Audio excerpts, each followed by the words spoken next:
Now we're ready. On your mark, get set. Wait. Try that again. On your mark, get set. Let's go. I can't do it. We'll do it live. Do it live! I'll write it and we'll do it live! Mister, will you please wake up? Wake up, wake up, wake up, wake up.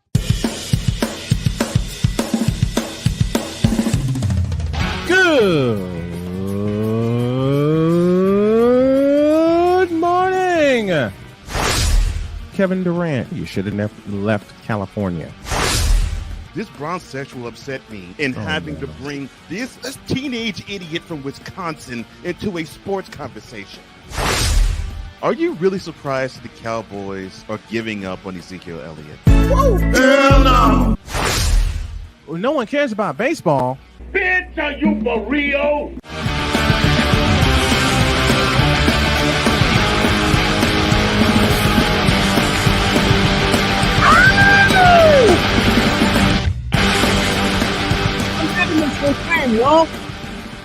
Thank you, Cole Johnson, for your production expertise.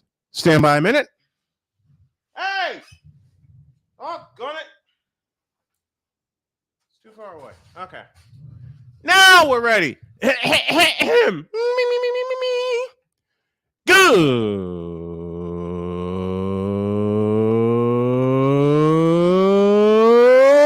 morning. As I put on my extra eyes, welcome to the Wacky Wednesday. Dadgummit. Welcome to the Wacky Wednesday edition of Snowman in the Morning. Glad to have y'all with us. And man, I'm feeling great. Welcome to Chicken Wing Wednesday. Thank you, Victor. Let's say hi to the folks in the Fanatic Feedback Zone, including the Hawk TV, who I believe is based in Atlanta. Correct me if I'm wrong. And my buddy Victor Locke, who is in my precious hometown of Chicago, Illinois. And Victor says, welcome to Chicken Wang Wednesday. Yes, indeed. Chicken Wang Wednesday, which means there's a bronze sexual confession. There is quite the bronze sexual confession. And I won't hide it anymore. I won't hide it anymore. Pick up the podcast wherever you consume your podcast, and there will be a change. There will be a change beginning today. Today, I'm going to re-upload this week's episodes and start with this week's episodes in hour formats. So there will be hour one, there will be an hour two. I will mark the and I will keep the segments up as well, but I will upload them in hour segments so you can get the full replay of the show. Today's show is brought to you in part by the Be Daring Foundation. That's BEE Daring Foundation.org. Erasing and eradicating the stigmas of mental health for high school, college athletes, high school and college students, first responders, and athletes. For more, go to beedaring.org. And thank you to Michelle DeMuria and her foundation for sponsoring not only this episode, but the show and the network in general. Let's go! It's the Whip Around presented by Fanatics.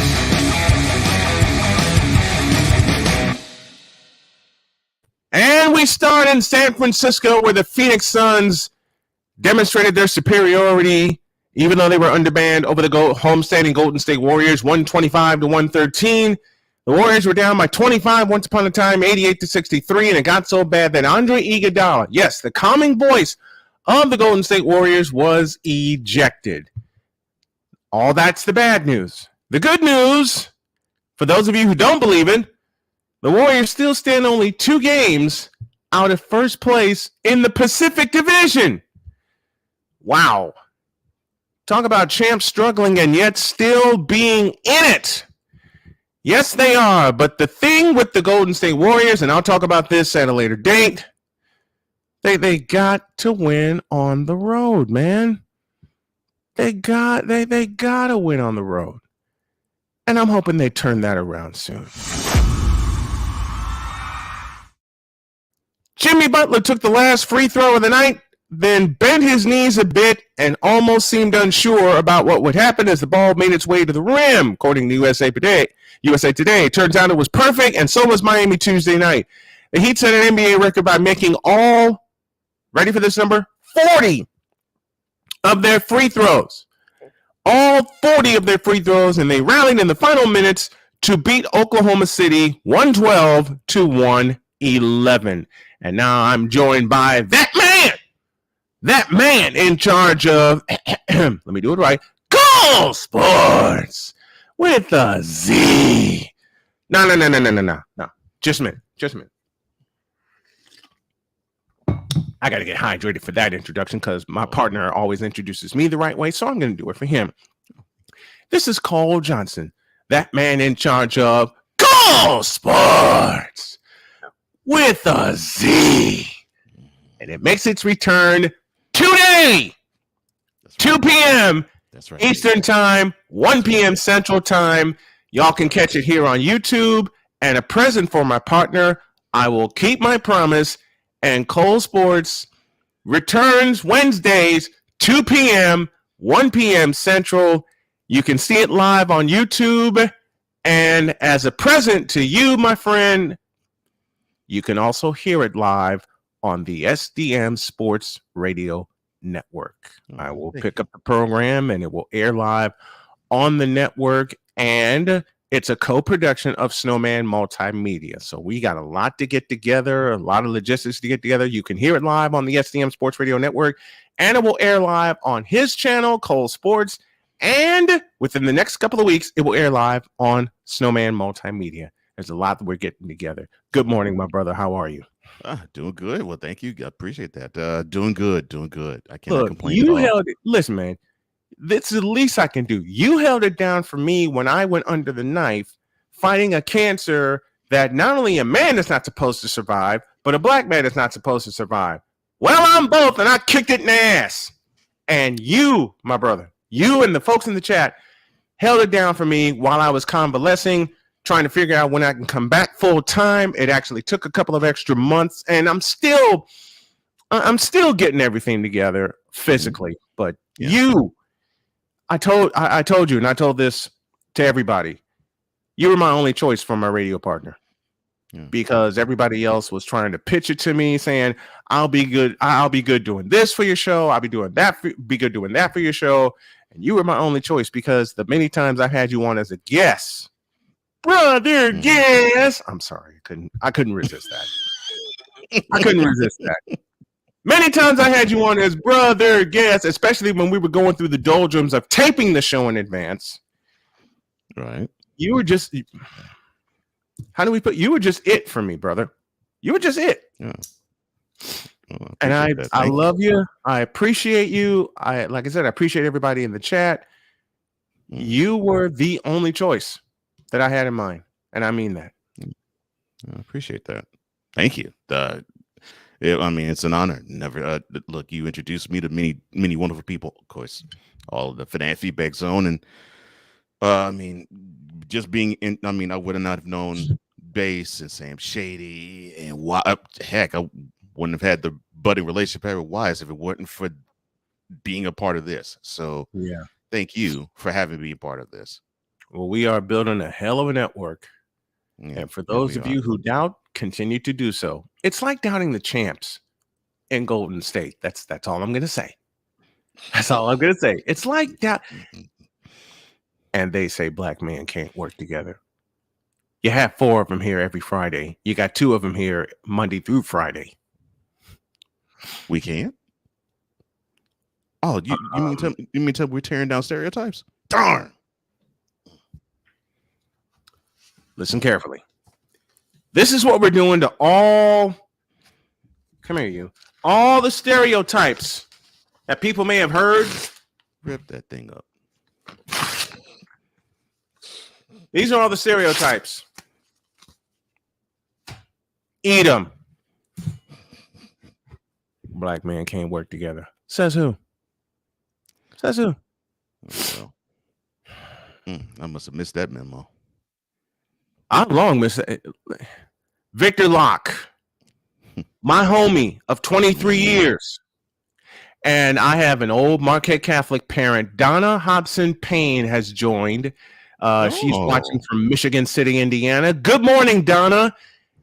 Donna's one of the parents that would get so excited when her daughter would get in the game. And this is 2015-2016 season.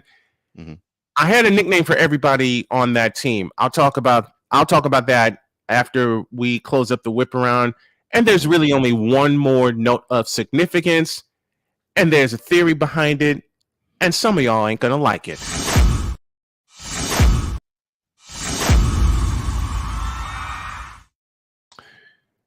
Kevin Durant, diagnosed with a sprained MCL. And my next sentence. Remember the 2019 World Championship Series? Yes, I do. I'm going to hate to say this because I love watching KD play. And I know Rod West is going to show his ass this morning. Yeah. And like I said, I will say it again. I'm going to hate saying this. But after a brilliant 15-year career, my next 4 words are Kevin Durant is finished. And I hate saying it because he's one of the most gifted scorers and players I've ever seen in 40 years of watching basketball. Okay? But 2 MCL injuries in a career? I don't want to say it, man. I don't want to say it. It's not that I fully disagree with you. I just have to slightly push back on that. Only from the standpoint of if we expect Durant to be the guy that he was like 5 years ago, which by the way, that's when he was with the Warriors. Yes, you're correct. We're not going to see that. We're not going to see that guy ever again. And that was before this. That was before this MCL sprain. And it's I hate seeing it for Kevin Durant because now the LeBron tropes are going to go off the freaking board if they're not already. But they're going to go off the freaking. But in my opinion, and this is not a shot. No, this really isn't a shot to LeBron or even Jordan. When I say this, the best pure scorer that I believe that's ever been spat out of a mother's womb is Kevin Durant. The dude just for some reason knows how to find a way to score. And here's what I love about Kevin. Here's what I love about KD. As gifted as he was in Oklahoma City, he absolutely thrived in 3 years in the Bay. Yeah, I think this is what gets trapped and this is what gets missed in his tenure with the Warriors, because people wanted to say, well, he partnered with the team that already won a championship and won 73 games before he joined the team. It was the fact that I think he got a chance to, one, enjoy basketball again, because we were actually starting to see on the court that he wasn't. Two, actually get a chance to display all of what he could do on the offensive end, because we actually did witness, so this guy has a range of all sorts, and he has a good post-up game too when he wants to rely on it. And we didn't talk about this with him until he became a Warrior. Remember, he started to become a good defender. Stalwart. We never mentioned defender and Kevin Durant in the same sentence until he became a Warrior. Nope. Because Steve Kerr got that out of him. Why did I say Steve Young? Hey, Bay Area legend. You got football, Steve, okay? You probably have football in your mind a little, but yeah, man. But yeah, Steve Kerr and Mike Brown. Yeah, I was about to say, and definitely got that out of him. Get a shout out to Mike Brown. Steve Kerr and Mike Brown got that out of him. Okay. Yeah, and to the point, not to just simply be a defender, but to actually be good at it and want to be good at it and improve on it. Yeah, every year. So year? we got a chance to see Durant's game on full display, and it was more than just, oh well, he doesn't really have to worry about scoring because he got Clay and he's got Steph, and he doesn't really have to worry too much about defense because he has Draymond Right. and Clay. But no, it's not really that. It's Mhm. he got a chance to he got a chance. Any of us, whatever whatever field that you like to be in, and whatever field that you feel passionate enough to be in, Yeah. when you get a chance to do it and you get a chance to be freely and fully yourself, you're going to put out your best work. I don't care who you are. I think that would describe me and us Mhm. since I decided I'm diving in to Snowman Multimedia. And as much as networks, which we are in a couple, let me shout BS3 Television out. Mhm. Shout them out first. Let me shout out WTLBDB in Milwaukee, Mhm. WIRU in Chicago.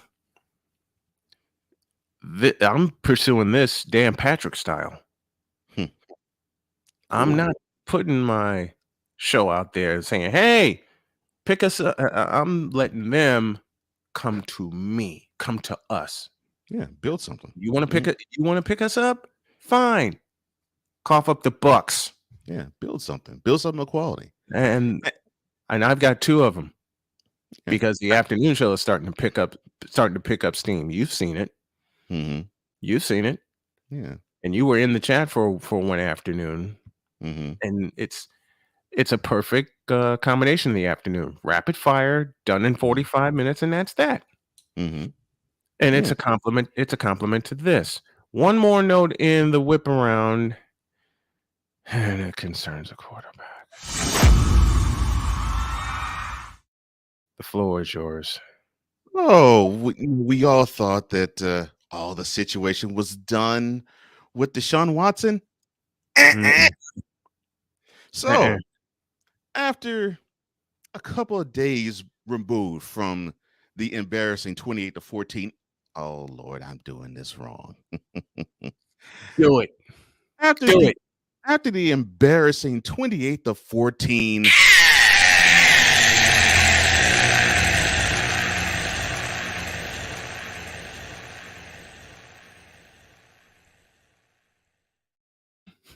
Mr. Watson's team took in Pittsburgh. Mhm. Deshaun Watson, the quarterback of the Browns, he received a note from his attorney, and it was after he appeared in online court to try to fight off Mr. Watson having to sit in deposition court. Unfortunately, it was yet another case of catching another.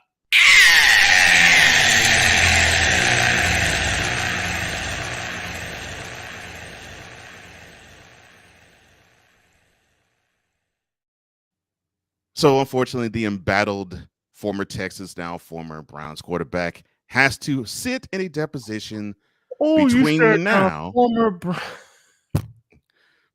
yeah, former Texans and you probably former Browns. Uh, you wrong. I love it, and I don't argue, but you wrong as hell for that. And the bad part is you beat me to it.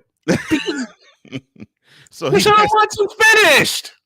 yeah, so he has to sit in deposition court sometime between now and around income tax time. So between now and mid-April, he has to sit in some sort of deposition court.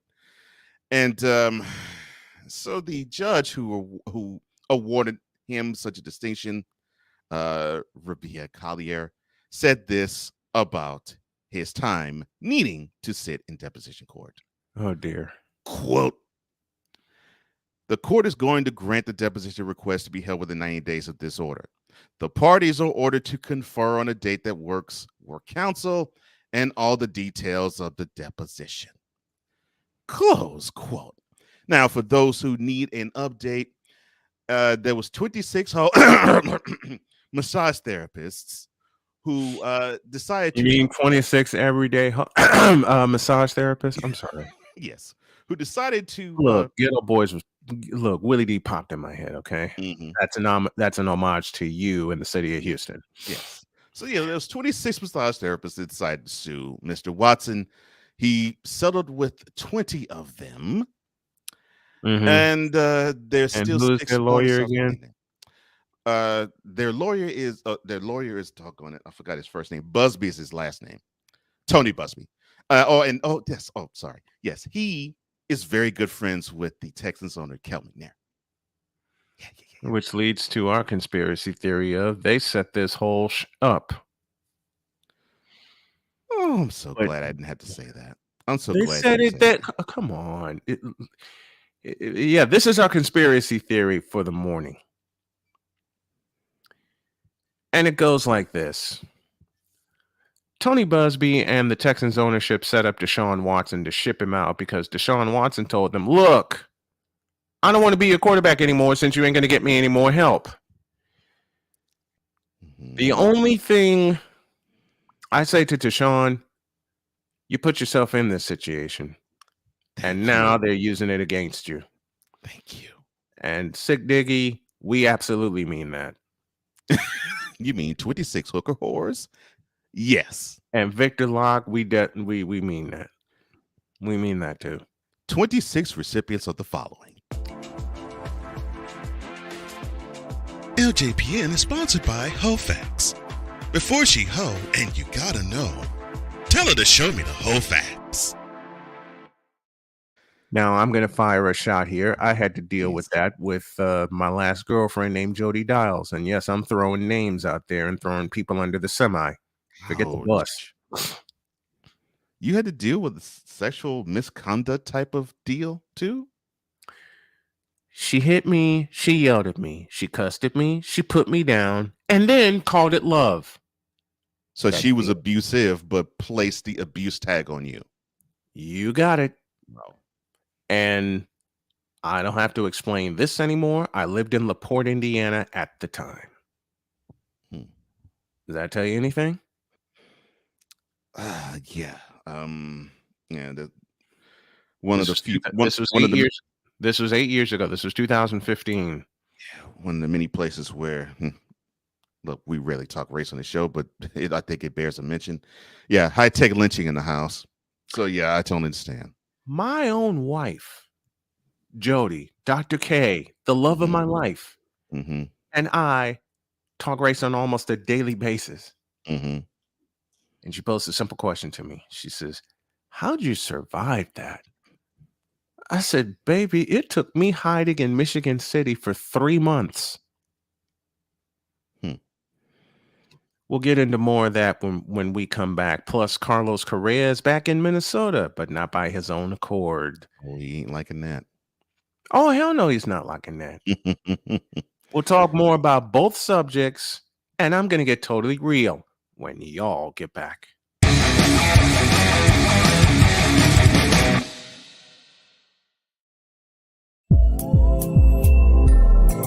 This is Snowman in the Morning.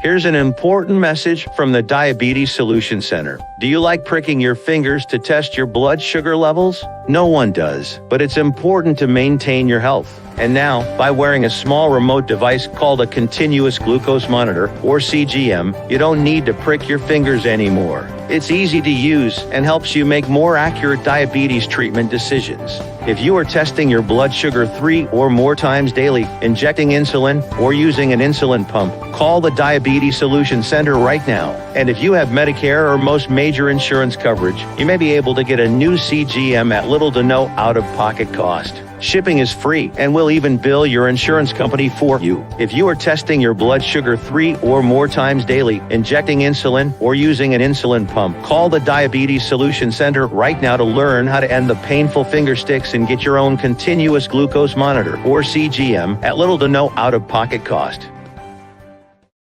That's why we here on this platform. Marriage, a loving splendor, a daily grind. Such is the case when Damien and Jamie get together and chop it up, for marriage is real. Let's just lay it all out here. Let's just be real with it. Join this wonderful couple who keeps it real and always in love. BS3 Network proudly presents Marriage is Real, where love is the only thing that matters. Live every Tuesday at 8:30 Central.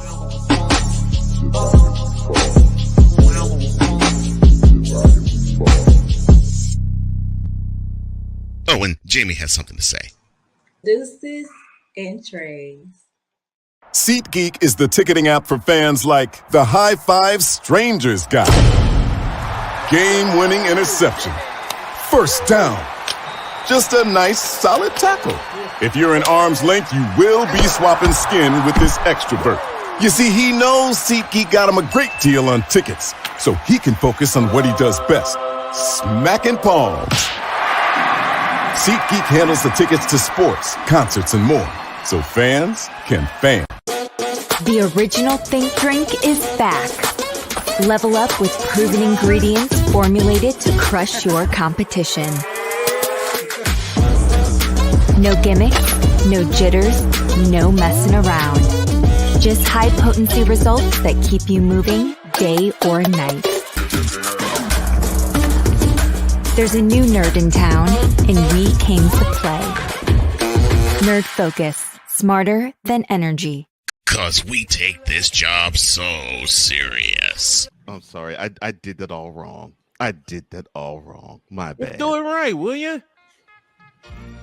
Oh, God. Brother guest, I'm so glad, Ryan, that you here on Coffee with McCarthy.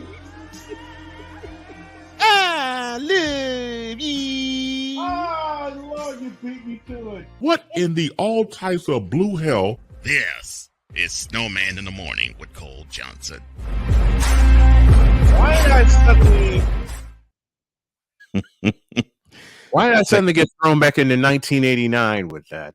Oh my gosh, that guitar gets me every time. That guitar lick to begin always gets me every time. Now you got to make it a permanent part of the program. You already know this.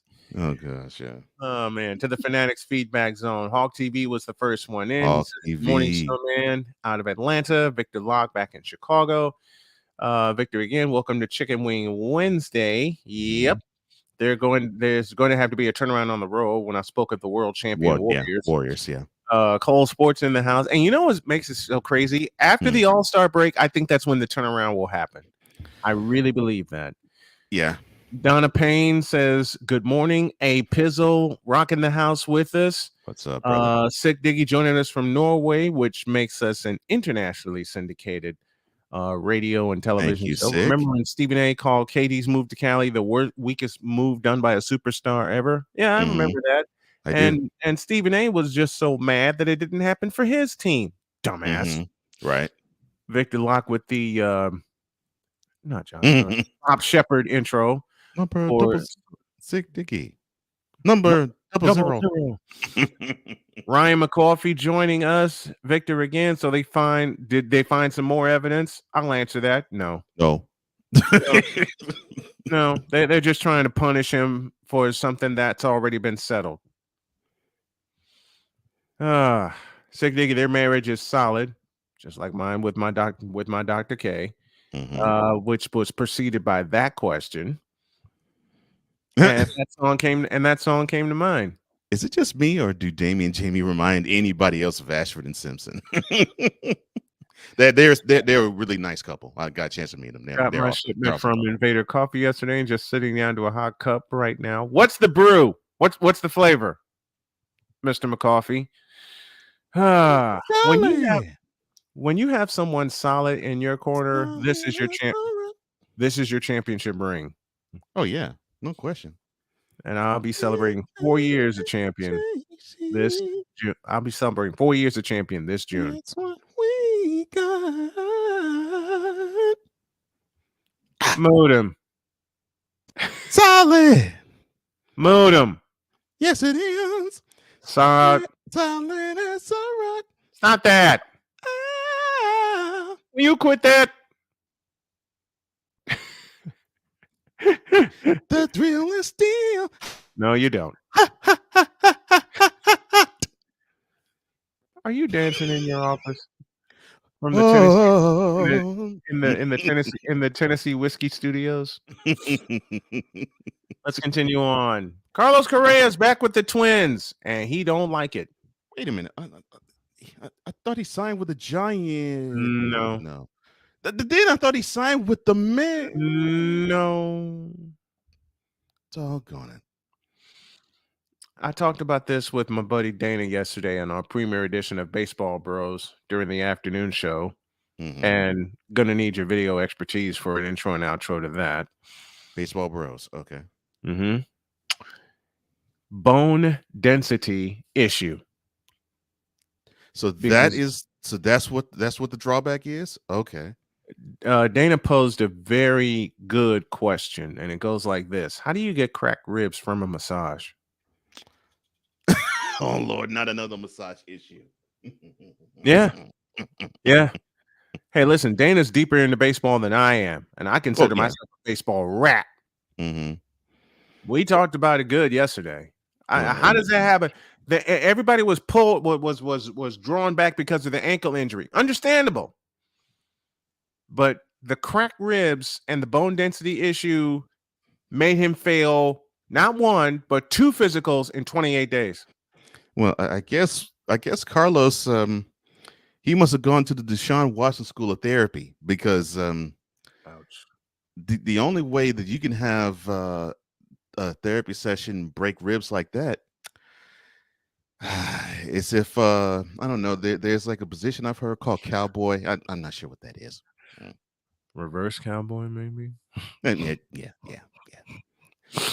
Or can't say that aloud.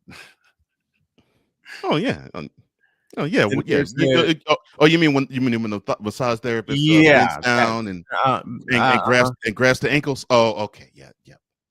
I mean, bend over to the front. Shut up, Brian.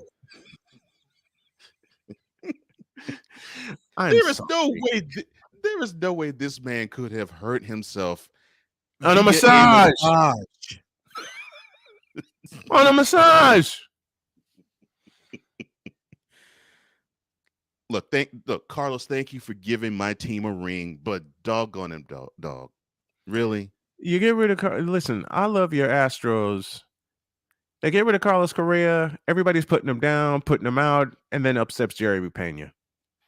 18th inning. And that's all I got. 18th inning. So the stigma of the Astros not doing well without Carlos Correa is in the rearview mirror. They got their guy. And now, a 6-year deal for Carlos Correa with the Minnesota Twins is going to do 2 things, in my opinion. Number one, is going to keep Minnesota in mediocrity because they're going to depend on his bat. They have no one else save Miguel Sano surrounding him. And for the near future, it's probably going to handicap them salary cap wise. Yep. And number 2, I identified this problem with my White Sox. No damn arms. I'll say pitching. Yeah, and the funny thing is, before Correa became a Twin, I thought that was what they were building themselves on, is actually having arms, although they didn't have enough of them. But I thought that's what they were building. And now that Carlos Correa is locked into this 6-year contract, they won't be able to get any. Right. So fools. So I mean, literally, this is literally a lose-lose situation. I mean, it's a lose for the team, and it's a lose for the player because, look, I had an Astros fan dream of saying, well, why don't we, since Correa's having issues signing with teams, why don't we re-sign him? I'm like, fool. Hell no. The reason why he's not with the Astros is because the dude was asking for the bank to be delivered to him. And the other reason he's no longer with the Astros is number 3. And then which brings me to Jeremy Pena. They saw what project they had in the minor leagues, and probably by the time Pena was in Double-A, they said, yeah, he's going to be our next guy. We're sensing that we're probably going to part ways with Carlos. Jeremy's going to be what's up. And then of course the last year the Astros went to the World Series. And then Mr. which was Pena. 2021. Pena was in AAA. So so they saw this. They saw the handwriting on the wall. They basically like, okay, look, Carlos, I know you're wanting to have that Bryce Harper money. Cool, get it. You want to have that Trout, that Mike Trout money. Cool, get it. It's not going to come here. We're not going to do it. I'm sorry. And we're not going to handicap our team. We want rings. We do not want to have a bloated. We don't want to have a bloated bloated lineup. And we would if we would have you. We don't want to bloated payroll either. And we don't have a bloated payroll either. And which is why Justin Verlander's out the door. Right. We would definitely have both if we kept you. And thank you for mentioning Justin Verlander. And so this isn't just centered on him. They let Verlander go because they were not willing to sign a 2-year, $86 million contract with him. So the Astros were smart. They saw it. They were building, and they had trust in their farm system, which they should have because Correa was part of it. And they reared up another stud shortstop. One of the best in the majors. Yeah. Houston Astros farm system is one of the best in the majors. Jordan Alvarez, anyone? And so what I find funny outside of Astroville in this is people are digging the fact that Correa is having a hard time landing somewhere because, well, of course, now, people want to throw the asterisk at the Astros. That basically, to me, I look at it as still doing that. Good Lord. Basically, it's like it's like the bat signal for baseball fan. But I take it as a jealousy sign. That's the way I look at it. You're jealous because if that was your team, you'd be like, yes, we got the ring. Shut up, because that's why we're doing it. Listen, I love the Houston Astros. Okay. And I have for a while, basically since 2015, because remember, 2016, they were in the tank. Oh gosh. And then 17 and beyond, they've just been up there. And I've followed them. Yeah. I followed them. And I get ish all the time. How can you follow a bunch of cheaters? They did their penance and they won naturally. Perhaps. So they're not a bunch of cheaters anymore. Now they may be reformed cheaters, but they're not cheaters. And that is how people look at Correa. They look at him as that. Yeah. It's like, oh, he's a cheater. I'm glad he's getting what he's getting. I'm like, well, he's a baseball player. Now he may have participated in what the Astros illegally did in 2017, but that price was paid. and that's what people don't want to come off of, the fact that penance was paid. Yeah. The following, if there's any year that the Astros should not have been involved in a playoff chase, it was 2020. Because they finished 2 games under 500 at 29 and 31. Here I go spitting facts again and making people mad at me that a black man knows his baseball numbers. This 2020 should have been the death of the Houston Astros as we know it. Yeah. Because certainly should have been. They were down. They finished 29 and 31. They get into the wild card series, win that. They get the division series, win that. Down 3 games to none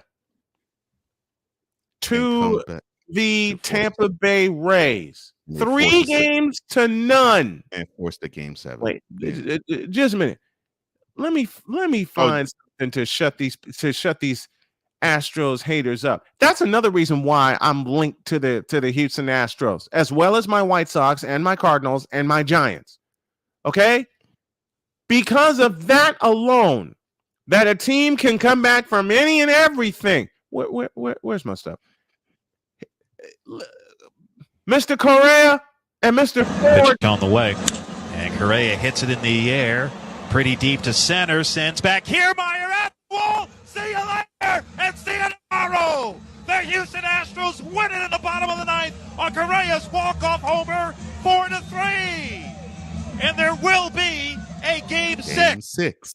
And eventually turned into a game 7. Robert Ford, a black man, by the way, delivered the call. I love taking shots at these tropes, in case you haven't noticed. I love doing it too. I love doing shots at these tropes. I love doing it too because I'm like, because guaranteed. 3 of my favorite announcers A, I've had on this program and we'll have again. And B, they're both black voices in broadcasting. Dave Sims, Robert Ford, Paul Odin. And Paul Odin's now the new voice of God at Yankee Stadium. So I don't have. Listen, there is a fool, and I won't mention his name yet, that seems to think I won't get anybody. You know who it is. You exactly know who the hell it is, because I've sent you the evidence. Yeah.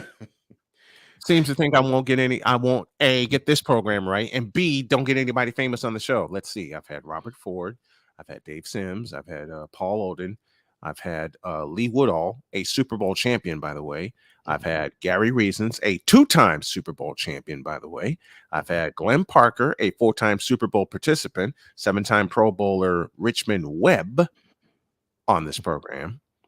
And now I'm finally getting the marketing team together, thanks to the folks at the Be Daring Foundation, to get the word out about what we do here so we can get more good folks on the show. And believe me, by the end of the summer, this program, in terms of time, will be expanded. But this time we're going to take our time in doing that.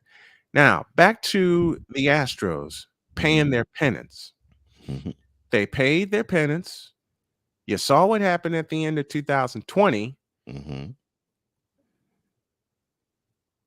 2 years later, this happened. The 0-1.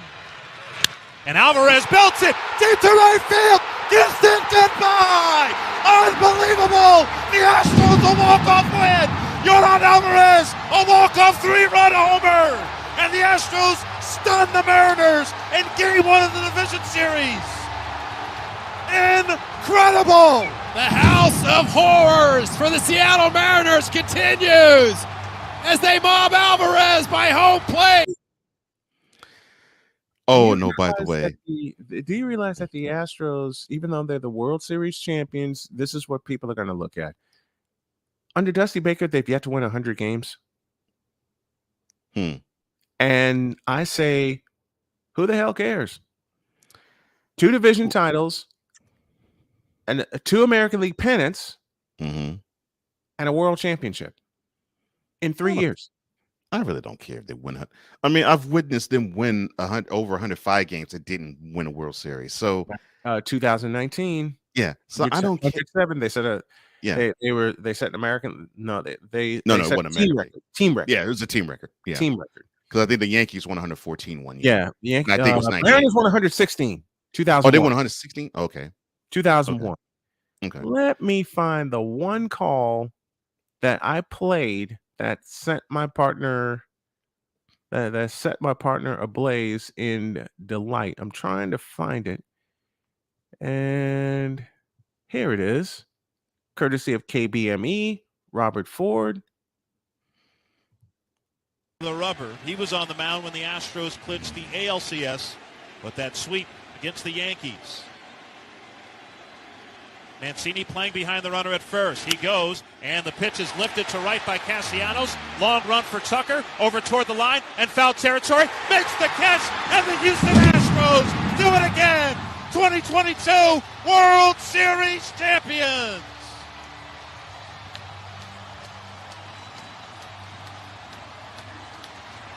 For the second time in 6 years, the Astros are baseball's best. The Astros are baseball's best, and until someone knocks them off, that's who they are. They are baseball's best. Period. Until someone knocks them off. Well said, Mr. Ford. Well said. Until someone knocks them off.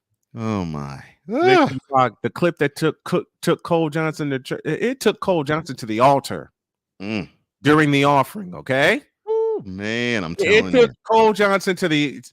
You know what? Because that was sweet. The reason why it did, Victor, that was sweet vindication. Because I kept hearing a whole lot of noise from Dodgers fan, YouTube, yeah, and to Dodgers your point, fans, Victor, Red Sox fans, Red Sox fan. To your point, because many of these Patriots fans are Red Sox fans. Oh yeah, they would say the same crap about the Astros, and definitely Yankees fans heard all of that. And and what did Yankee fans start chanting? Oh, we won Houston after they beat the Guardians. They got Houston, and they got a foot put in that ass. They got Houston, and they got swept on out of there. And what's crazy, the only person to correctly call that amongst us was Wise. I mean, we knew the Astros were going to win the American League pennant. Wise called a sweep. I said 5 games. Yeah. But it just shows you how far behind the Yankees are. Oh, people are not going to like me for saying that, but I don't care. It just shows you how far behind the Yankees are. You know what's funny about that? And shout out to brother. Yeah, shout out to Ryan McCarthy. So I listened in and contributed a little bit to. I wasn't on air, but I contributed in the chat to No Credentials Required. Yes, and that's exactly what he was talking about. That's exactly what he was talking about. Yep.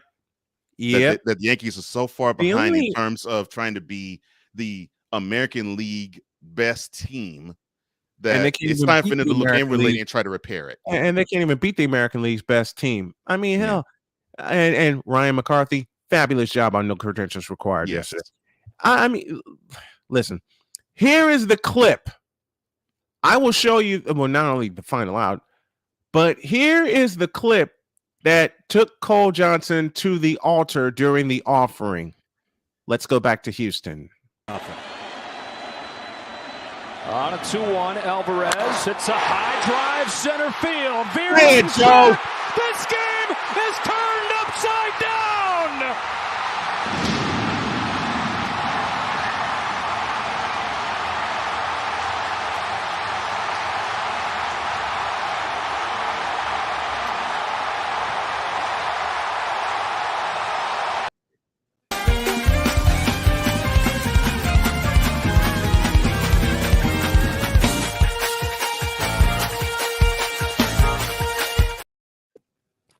When I was actually ill. I was physically ill during that Saturday game to the point where I was sleeping on the couch and my wife was sleeping in the bedroom because of my stomach issues. And this was back in November. Man, I had the television broadcast on with Joe Davis for Fox, and I had the radio broadcast on with KBME. And shout out to Joe Davis. He really did a wonderful job. Joe Davis, fabulous. Okay. Yeah. Listen, I had Joe Davis on Fox. I had Robert Ford on KBME. I had to go to the bathroom. Okay. And I missed the swing of Yordan Alvarez. But I heard both calls simultaneously. And when I cleaned myself up and came out, I went nuts. And you know what? And what I also said when I came out of the bathroom, game over. Oh my gosh. Game set match. You remember? Because I thought we would see a game 7 after Kyle Schwarber smacked one deep into the night. Right. I'm thinking, okay, we're going to see a 7th game. We're going to see a hell of a pitching matchup. And Justin Verlander was ready. Yeah. Nope. Man. Nope. Now, you've heard the story that I've told about the 2005 NLCS when Pujols was down. Pujols was the last out, but there was a runner on, and he hit one that hasn't come down yet. It hadn't come down yet, and I said that as soon as it hit the bat, I just knew it was. This was the days I actually had the salty mouth. So as soon as the ball hit the bat, I was like, "Yeah, I know. Yeah, I know." This was the total 180. So as soon as I heard the ball hit Alvarez's bat, I was like, yes. I didn't see where it landed. And you also said game over because the game was over then. Yeah. Because one more time for those of us who support the Astros. On a 2-1, Alvarez hits a high drive center field. He leans back. This game is turned upside down.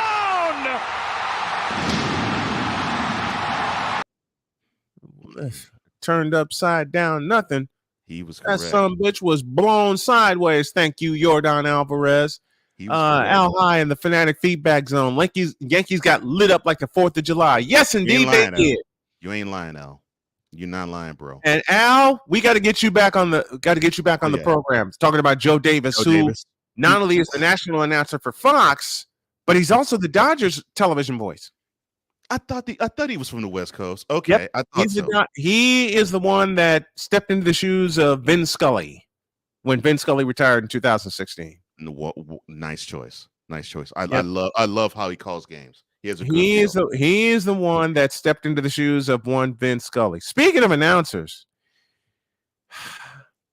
I said last week that I would reveal, just to piss Rod West off, that I would reveal 10 forwards that played a much better fundamental position than LeBum James or LeFraud James or LeFlop James. I'm sorry. Lord. I'm not sorry. Here's one of them.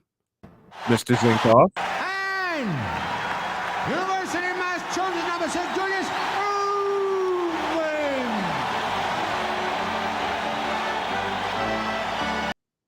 That's an introduction I could hear on loop for 2 hours straight and not get tired of it. Why not? Who would get tired of it? I mean, well, Rod would. We all know that. But to shove it in his face one more time, the late great Dave Zinkoff, which is where I learned, one of the announcers I learned from to do a PA announcing. Mr. Zinkoff. That name. University of Massachusetts, number 6, Julius Irwin. His name is Dave Zinkoff. His name was Dave Zinkoff. He passed away in 1985. But Al-Had, the Sixers, yep. Yeah. He's the only Sixers announcer.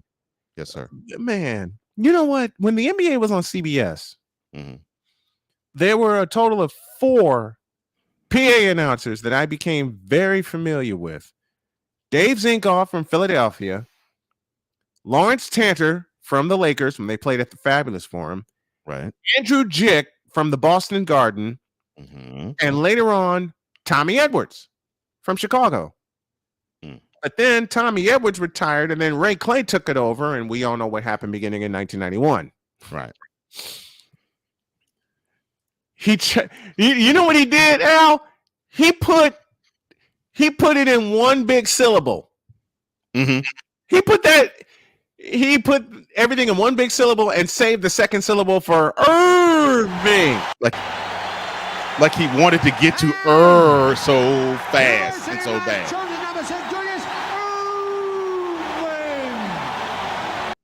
And the crazy part is that became one of his trademarks. Yeah. That became one of Dave Zinkoff's trademarks.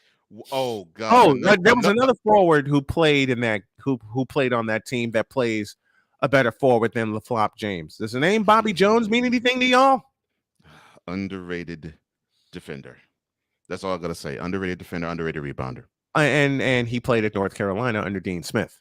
Oh, and no wonder. Fundamentally sound. I was gonna say fundamentally sound. No wonder. Now I'm really gonna piss Rod West off, and I dare him to show his ass in the chat today. A Pizzle, when I played the Sixers, I love you for that. Thank you, A Pizzle. Now I'm going to tell you a forward that I've mentioned on this show a few times, and Cola's mentioned a few times, and Victor's said a few times, and people think I'm crazy for saying this, but a fundamentally sound forward who gets no love except on this show, Thomas Dwayne Chambers. Oh, he went full government. Can I get a witness? Tom Chambers. You get no complaint out of me. People rate NBA fan of today raves so hard about Dirk Nowitzki. They even rave about Nikola Jokic because he has this all-around game.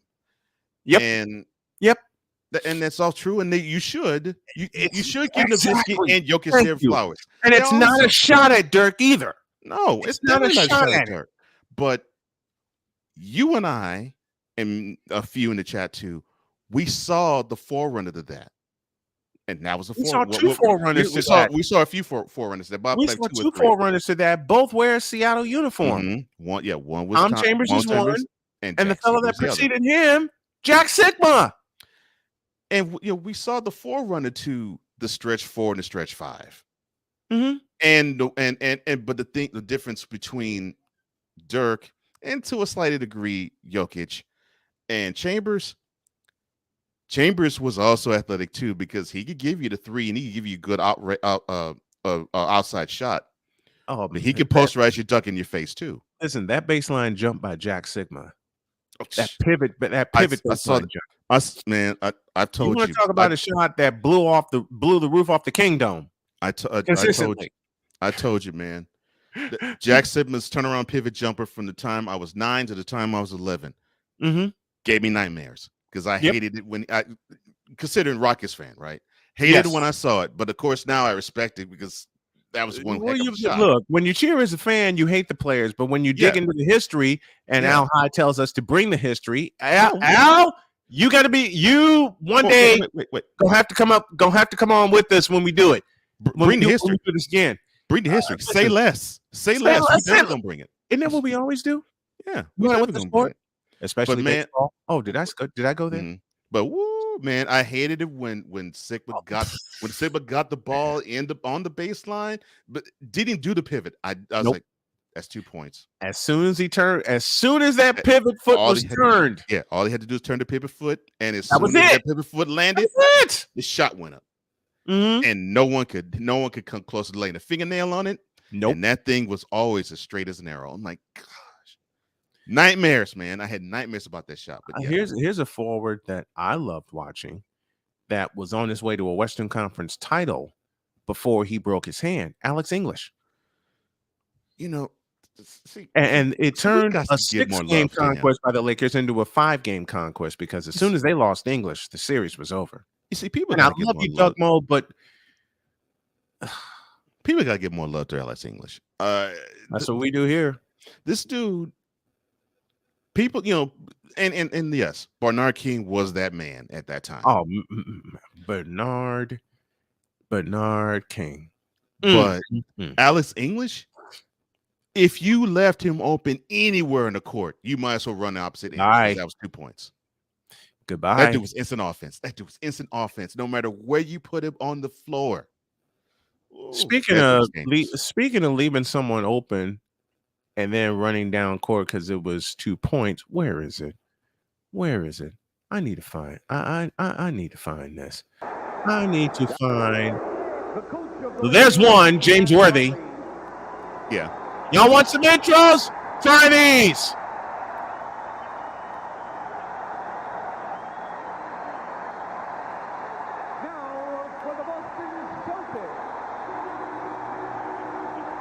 And yes, this is CBS.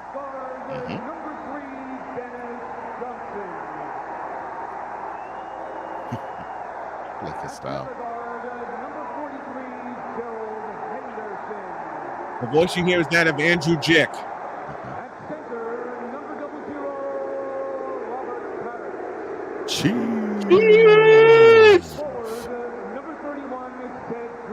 Cornbread. A finals MVP, by the way. And then the greatest small forward to ever play the game. Larry Bird.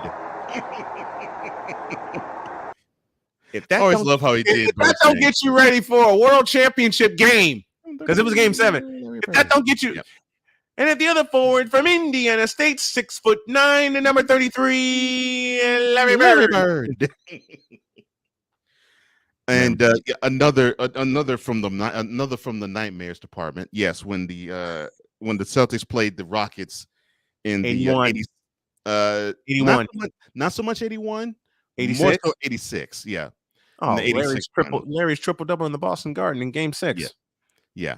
Because let's be honest, in 81, Bird was okay against the Rockets. I mean, he still but Cornbread took that series over. But that was Cornbread series. Yeah, Cornbread that was Cornbread. Cornbread took that series over. Yeah. That was Cedric Maxwell in 81. And it was upsetting from the standpoint. Yes, the Rockets and the Celtics were tied 2-2, and Moses was like, "Oh yeah, we can get them. They ain't nothing in that." And Cornbread said, yeah, little firearm. And Cornbread said, not in this world, you're not. But in 86, in Bird's best year, that dude was everywhere on the court, man. Everywhere. It was and just ask the Milwaukee Bucks the series prior. And mind you, So of course I'm seeing the Rockets' journey throughout that time period, Mhm. and here's a small quick anecdote. So conference semifinals, the Rockets are hosting the Nuggets. That was a birthday present I got from my parents. So my mother takes me to the game, and the Rockets blow the Nuggets out. I mean, Mhm. it wasn't even a contest. I mean, Destroyed. they destroyed them. Destroyed. They had nothing for Olajuwon. They had nothing for Sampson. They had nothing for John Lucas, for who was just directing everything. Had nothing for him. John Lucas Sr. Love it. Yes, could not stop anything the Rockets offensively threw at him. Nope. And every now and then, Sampson or Elijah would send shots at the seats. Mhm. So basically the Summit crowd was all a roar, probably one good loud roar every 2 minutes. Yes. And so understand, everybody out there, my mother is not a sports fan. And of course, I happen to marry another non-sports fan, but my mother was not a sports fan, but she just wanted to indulge her son, and my father couldn't come with me. So Right. she's not cheering, she's not booing, she's not even interested in the game, right? So she pulls out one of her Harlequin novels. Oh boy. And she's reading it, and she's all novel. yes, Not the Harlequin that's novel. right. That's Dear right. Yeah, Lord. with Fabio and a blonde on the front cover and all. Yes. And so she's in the midst of reading it. He said she busted out the Harlequin novel. Good gracious. She's in the midst of reading it, and everything is fine with me. I didn't care about her. She didn't care about me. Right. She was fine. I wasn't bothering her, and I was fine, and she wasn't bothering me. So everything was good. And then remember, everybody out there who's old enough to remember, the wave was the thing. Yes. So the Summit started to do the wave probably about 3 minutes into the second half. Oh dear. So, and mind you, the game was a blowout. Yeah. By then the Rockets were up. Mind you, the game was a blowout. Yeah. By then the Rockets were up by 15. Mm-hmm. So the game wasn't even in doubt. The game wasn't even doubt from the beginning of the second quarter. No. So I'm a good old time. And so I'm preparing to get up because in the wave you have to you have to get up when your section gets the movement. Yes. To make it all look beautiful and coordinated, all going around the arena. Oh. So I'm preparing to sit. I'm preparing to stand up. I look to my right because my mother was sitting to my right. Yes. And my mother was like this.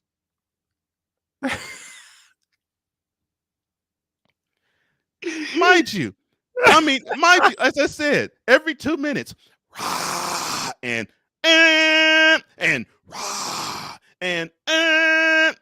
the PA announcer and saying 16,000 and 16,000 in the summit. In the summit. Yeah, me being one of them, going absolutely berserk every time the Rockets do something positive. Now, mind you, folks, this ain't the Toyota Center. This is the summit. This is when the NBA crowds were actually loud. Yes, and loud as hell. And the summit, it was very loud. Man, it was very loud. And I've been in Toyota Center. It is not nearly as loud. Toyota Center has nothing. And nothing. And the funny on thing the summit. And the funny thing is it seats more people. It seats almost 20,000, but it's not nearly as loud. 19 seats and then 19,000 in the Toyota. Mm-hmm. Listen, this is one person that has graced both Chicago Stadium and the United Center. I miss the old barn. I was about to say, and I know you know the feeling because United Center, although it's a great building, love the United Center. Done games in the United Center. Got nothing on Chicago Stadium. It's not Chicago Stadium, and I could tell you that just from watching TV, the atmosphere is different. Same thing with the Summit versus Toyota Center. So, I mean, just loud. And I mean, literally. Loud as hell. Horns all over the place. PA announcers loud. And the crowd's loud. I'm loud too. And your mother's just sitting there. Out. I mean. I mean, to the point where we got to the end of the third quarter. I'm like, what the?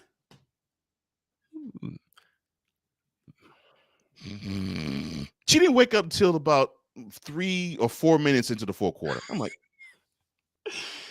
this woman slept. How could anyone sleep when 16,800 people are yelling their brains out? This woman slept through a playoff game. How is this possible? How can you sleep through an NBA playoff game? When My when mother the did. given today's state of the NBA, you could sleep through a playoff game with no problem. Now I can understand.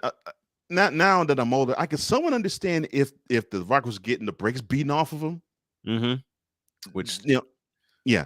Then I could somewhat understand if she would be sleepy and would be passed out. No. not I then, mean, not then. no. I don't understand it. This was a home team route for a quarter. And Victor has the best statement, and here it is. Cole looked at his mother like, I can't take you nowhere. Yeah. For Newly minted 13-year-old me said that about my mother. Exactly, Victor. That was me in 1982 when my dad took all of us to Comiskey Park, the old one, Victor, and we saw the White Sox and the California Angels. We're 7 minutes into the second hour. Quick reset because hour 2 starts right about now. Time for hour 2 of this spectacular. Ryan McCoffey now joins us this morning. That's what you need to do to beat Josh Allen. You need to make him uncomfortable. Hour 2, time for some Spivey notes. And here's Jay. Well, I know he's only in his third year, but they're just wasting Justin Herbert. Hour 2, the hardest working content creator I know, the playmaker. Hey, LeBron James, the greatest scorer of all time. Hey. Hour 2, the one, the only Christopher Dietz. They rewarded Ohio State for not playing, and they punished USC for playing. Hour 2, Sam Shady. Oh, man. It's been a roller coaster ride if you were a Philadelphia Stars fan. Hour 2, that's Big Ben, the man in charge of the BS3 network. And if I see Kurt 2 Chainz Cousins out. Hour 2, Chris Bay's joining us. Oh my God! Oh, this game! Oh, way to go, Sammy! Hour 2, YSL. Oh man, I thought I missed it. What in the all types of blue hell? Time for hour 2 of this spectacular, and it starts right now.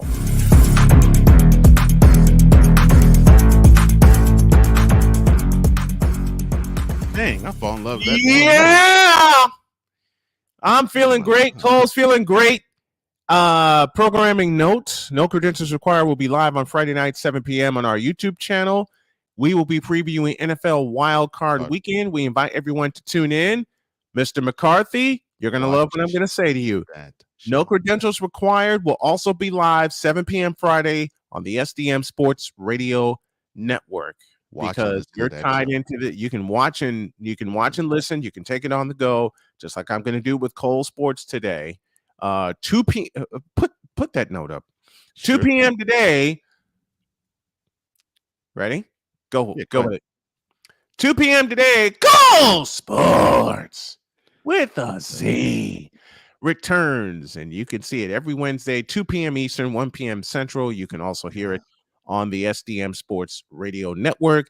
And I'm proud to say each Wednesday, Cole Sports will precede the Brian Snow Experience, which will come on at 3. And yes, I changed the final word because after the interviews I had yesterday, it's an experience.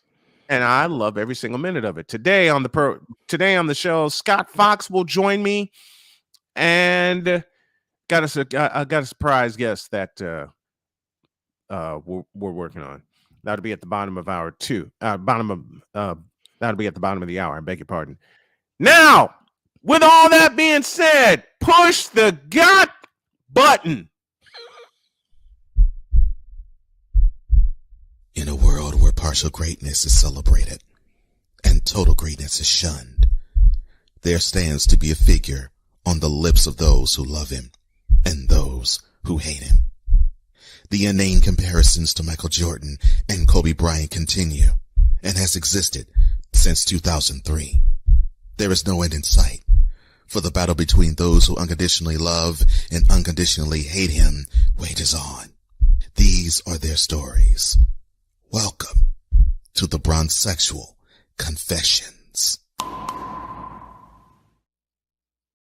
All right. I have a couple of things to do at the lab.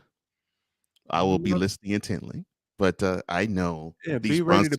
be ready to push some buttons. All right. Because mother Because I know you have some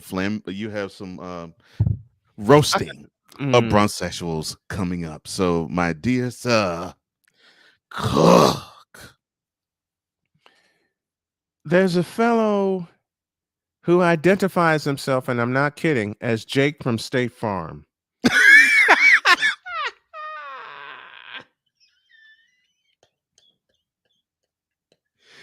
I don't even give a crap what he says. That is funny right there. Yeah, I'm serious. Jake from State Farm is what he identifies himself as. God help me. Oh my God, that's beautiful. He says, quote, LeBron statistically blows Jordan out of the water. He averages more assists and rebounds per game, has a higher field goal percentage, which is a lie, has a higher 3-point percentage, and he has more win shares. Who gives 2/5 of a half of a damn about win shares? And yes, I'm reading this without my glasses. He also has more all-time points, rebounds, assists, and blocks, along with having more of everything in the playoffs than Jordan. Close quote. Okay, Jake from State Farm, listen to me carefully. First of all, LeBron is chasing ghosts. He admitted as such. Second, you don't declare yourself the greatest of all time when you are handed a stimulus package bigger than the entire country to help you erase a 3-1 deficit that should have been a 5-game conquest. And I will stick with my conspiracy theory that Adam Silver and the NBA were too chicken to see them lose.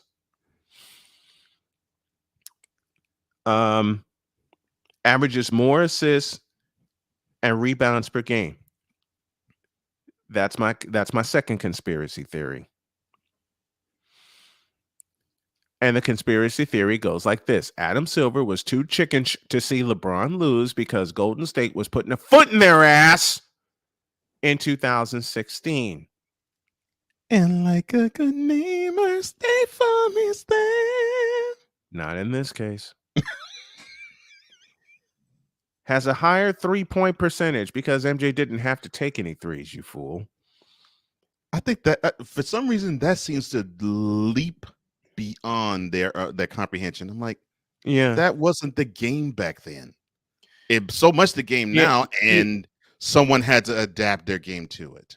He averages more assists and rebounds per game only because he's played 20 years, and MJ walked away after playing a full 82-game season in year 15. Shut your mouth. Whew, that's impressive.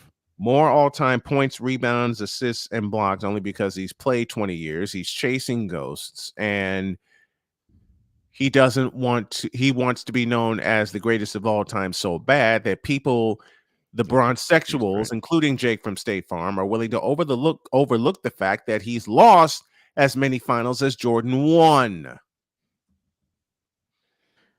I heard this early. I heard this actually yesterday, and it was so beautiful. He says, it's like, if we were to take a 10-question quiz and get 4 of them right, that would mean you failed. That's about what I heard. Yeah. That's about what I heard. And then you got this fool masquerading as Peja Stojakovic.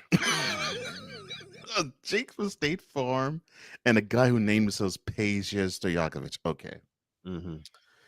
All right, whenever you're ready. He has a list. Oh, no. And y'all are not going to see my eyes because I got to concentrate on reading this thing. All right, so the list states, quote, the toughest rings in NBA history. Oh, this is going to be good. 2016 Cavs, 2011 Mavericks, 2013 Heat, 1994 Rockets, 2004 Pistons, 1997 Bulls, 2002 Lakers, 2005 Spurs, 2010 Lakers, and the last one on the list, cue the laugh track, 2020 Lakers. And now a selection from the Wonder Bread Choir entitled Peja, Quit Smoking.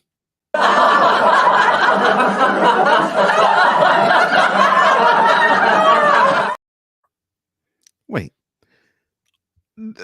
Back it up. So many of these happen to be when LeBron played. Really? Kawhi? Thank you, Kawhi. And there's a Marvel cartoon type thing. And yes, I mentioned the word thing. Cartoon type that says thing. LeBron, King of the Rings.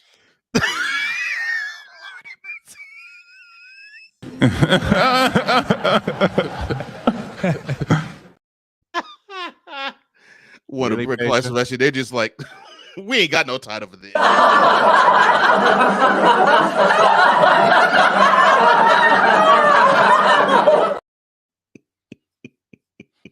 Oh my gosh. Really, Peja? Really? You want to talk about a card-carrying bronzexual that has the nerve to masquerade as one of the greatest shooters of all time? Oh my gosh. That was hilarious. Lord of the Rings. Yeah, I mean, yeah, yeah.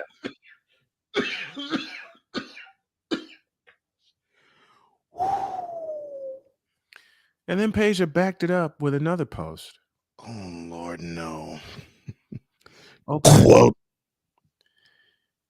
Whether you think he's the GOAT or not, he represents the NBA like no other. 100 emoji. 20 years, no fighting, no drugs, no gambling, just showing up, the work, and being a great role model, interacting with the kids. GOAT emoji. Close quote. Well, it may be none of that, but definitely Game 7, 2016 World Series, there was a little bit of this.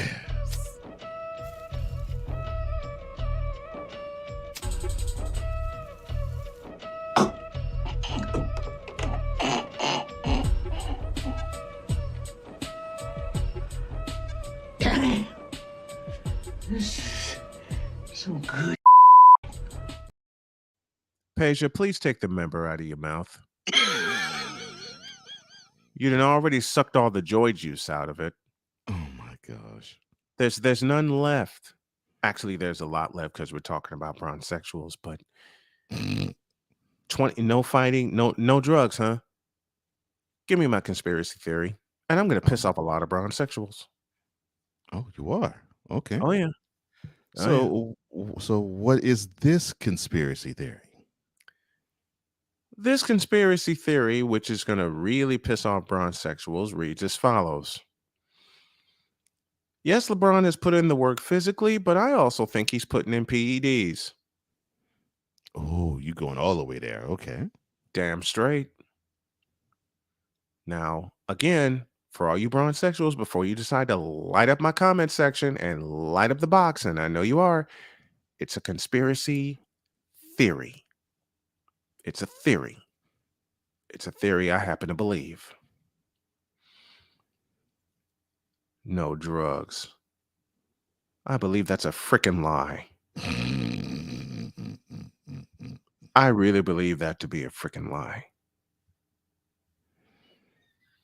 Oh, man. But their king shows that he is drug-free. I doubt it. One more time from Peja, the imposter. Oh, Lord. Quote. They say that Kobe and MJ are identical on the court. LeBron dominated Kobe in the win and stat column every time they matched up, period. What a Neat sentence. shock. Same thing would happen had he played Mike. Close quote. Oh, Lord have mercy. Wait a minute. Wait. Hold on.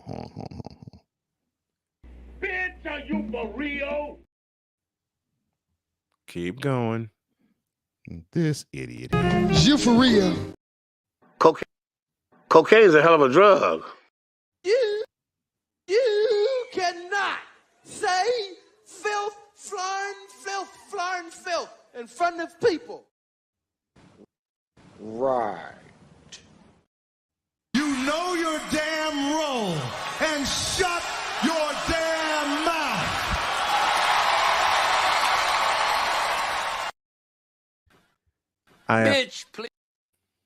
Bitch, please. Continue, sir. I have 4 words, Mr. Peja. The nerve of that fool. And the 4 words are as follows. Not in the least.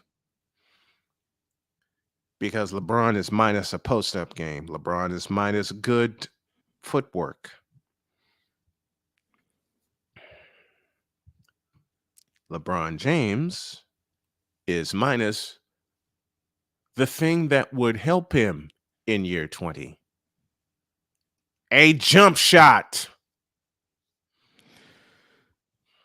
Jordan, did these fools understand that the way Kobe played him would be almost identically the same way that Jordan would? Because Jordan would say, oh, you don't want any physicality, so I will just simply post your dumb behind up and fade away jumping your behind all day and night long. And then just for kicks, I'll just blow right by you 1, 2, or 3 times in the game and just dunk on you. Get out of here. Just ask Paul Pressey against Larry Bird in the Eastern Conference Finals in 1986 when Larry Bird, who did not have his best game, decided to drop a triple-double on the Milwaukee Bucks. And this is after Boston wiped out a 12-point deficit and gained the lead after Larry Bird got the steal on one end, hustled down, which is what LeBron never does. He doesn't hustle. They got Bird in the post, worked his way to the free throw line, unleashed the jumper, which caught the rim and fell through. Mm-hmm. All fundamental things that LeBron has not done in 20 years. And one more. I'm trying to think of which one I should take here. Mm-hmm.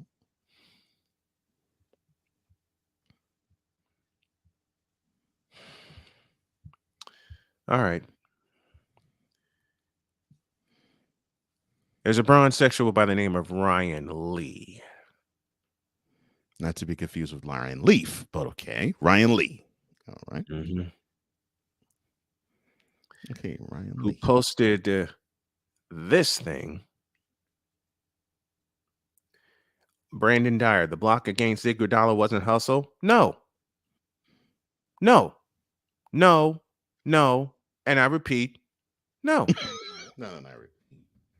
No, Brandon Dyer, no. Hell no. I have many reasons for that. I will not divulge them here, at least not this week. But Ryan Lee posted a picture that reads, quote, a fact that people refuse to accept. If pretty much any superstar today played in the 90s, they would be the GOAT or in the combo. The skill level of today's players is off the charts compared to previous generations.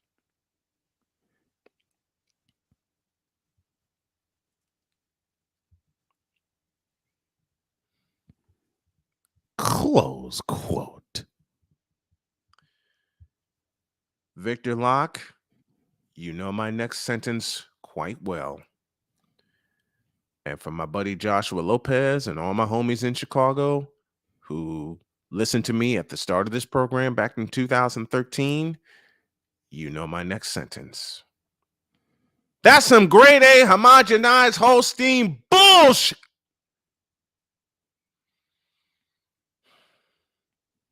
What was that last sentence again? That's some grade A homogenized Holstein bullshit. No, not that one. I'm talking about the last sentence of that ridiculousness you read. Oh, that one. Oh, yeah. The skill level of today's players is off the charts compared to previous generations. I'm sorry, sir. And I'm so sorry that we didn't lead off this wonderful broadcast with this. This Braun Session Confession is brought to you by Braun Joy Juice. Braun Joy Juice, the ultimate joy juice of bronzexuals worldwide. Made with 100% organic seal milk. That take simply deserves one big fat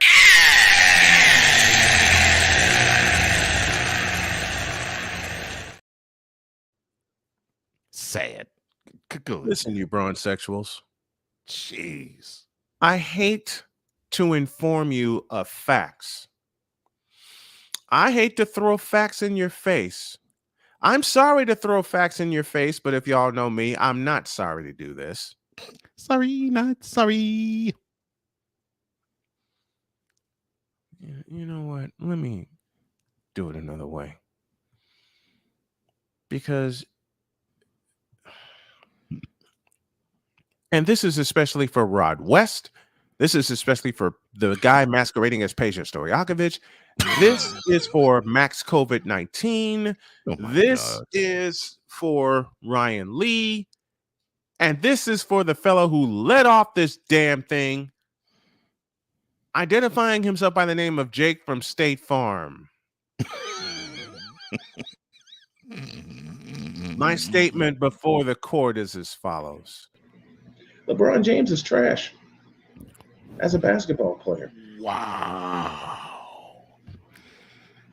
I will say that one more time. You said it so easily. I've been saying it for 20 years. It just came fluidly out of your mouth, like it just flowed like waters of the of a fall, just dropping off a cliff. And now to say it live on this program, LeBron Raymond James is trash as a basketball player. He doesn't hustle. He doesn't have a jump shot. His footwork is shoddy. His free throw shooting is shoddy. Hell, Michael Jordan's worst year is better than LeBron's best year. Hell, Michael Jordan's worst year as a free throw shooter is better than LeBron James's career as a free throw shooter, you bums. Ain't that the truth?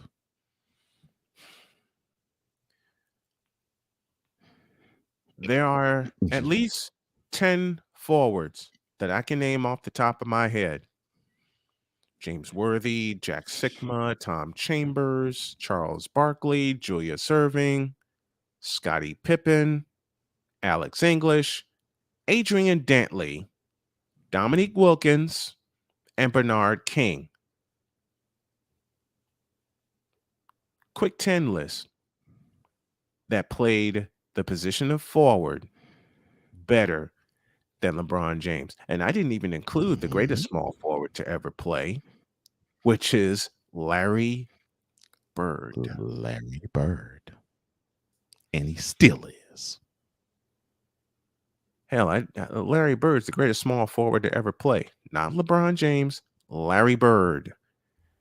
And I just gave y'all 11 forwards that played the position fundamentally sound and fundamentally better than LeBron James, which leads to my final statement of the morning. LeBron James is trash. Oh, y'all didn't hear me. Let me keep preaching. LeBron James is trash. He's garbage. He sucks and has sucked the life out of the NBA for 20 years.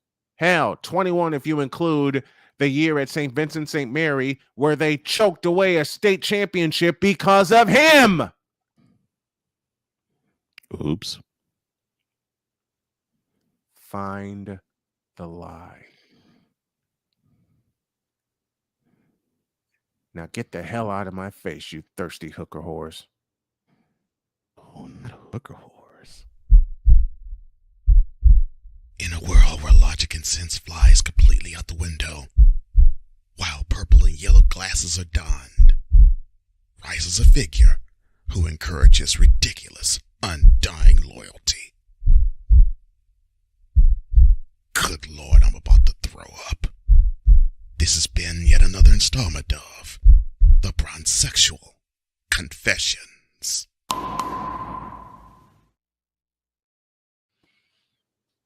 Now then, bonus shot across the bow.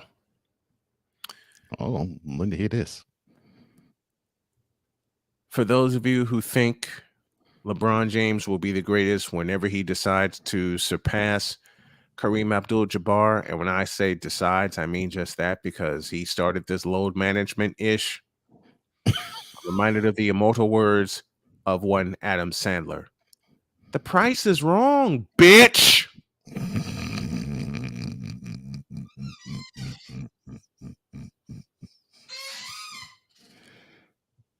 Not the price is wrong. Oh my gosh. The LJPN when y'all get back. This is Snowman in the Morning.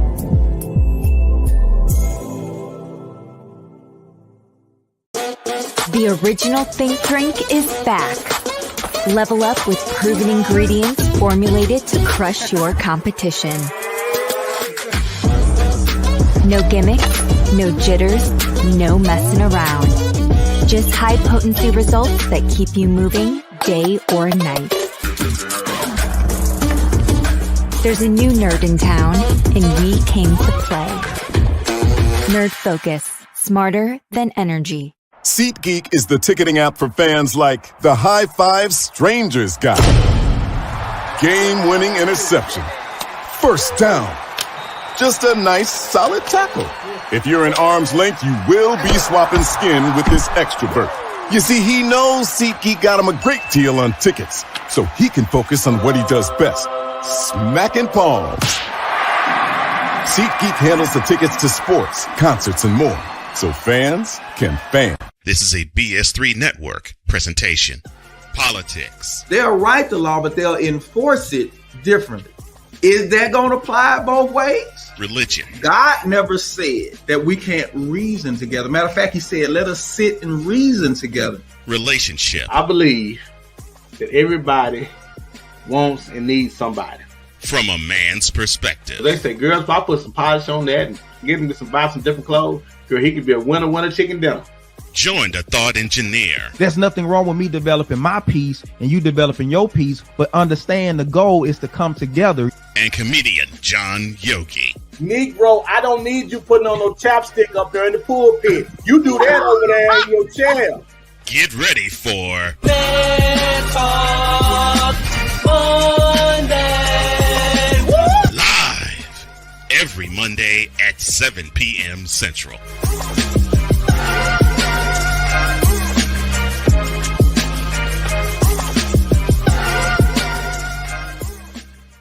So this thing called sports, it has fans again. It has full stadiums, full arenas, and more. And you want to be a part of it, don't you? Of course you do. If you begin to scour the resale market, there will be tickets available. And what you need to get those tickets that you want so badly is SeatGeek.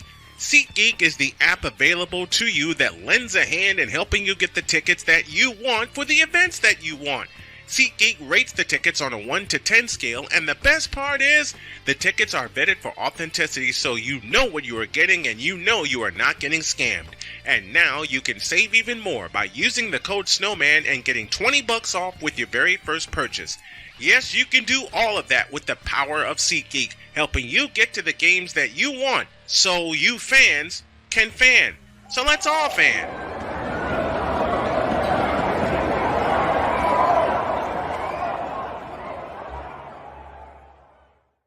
'Cause we take this job so serious. The is that? Sorry, pardon me. My apologies. What in the all types of blue hell? This is Snowman in the Morning with Cole Johnson. That never gets old. Give me that one again. Give me that one again, please. That one never gets old. 'Cause we take this job so serious. The is that?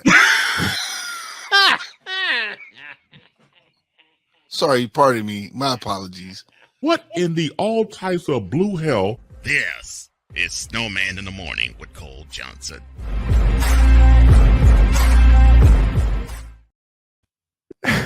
Only wise. That's Only wise. Yeah. And he's given us a few great sound bites. Yes, he has. Yes, he has. That one, stop the lies, bro. Stop the cap. Stop the cap. Stop the lies. Stop the lies. Stop the cap, bro. Whatever I do to you? I mean, just so many. So many. Don't do it. Don't do it. Don't do it. Do not do it. Press that button. Do not press that button. I don't care. Yeah. And you hear every piece of Brooklyn coming out of him. I'm like, yeah, he's a cool dude. You don't really necessarily hear the Brooklynite in him until those moments. Until he gets riled up. Yeah, he gets riled up, then you hear all the Brooklyn come out of him. You hear all the Brooklyn come out of him. And one of my favorites of all time, Victor just said, "Oh man, I thought I missed it." Backed up by Chris. Wait a minute. Let me pull this sound up.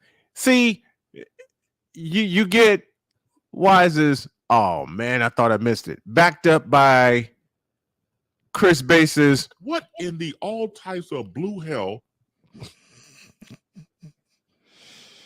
Oh my gosh. They both of them are geniuses in that regard. I don't know how the heck they just out of the blue just be dropping them. I can't pick a favorite from either of them. I can't either. Because there are too damn many of them. Mm-hmm. And then there's the one he did with you when y'all did Revelations when he was trying to censor himself about smoking. That's still one And of my he just is, I smoke. Well, I've already I smoke. That's what I do. I smoke. I smoked that herb. I'm like, Lord, why? which led to the promo you put together for Wise and Poppy J. Mm-hmm. Oh my. And I can't pick I can't pick a favorite from you either. Especially when you do your show. And I'm borrowing something from you. I know I got a lot of YouTube channels up. I'm going to wipe them out and I'm just going to put playlists up and make it easier.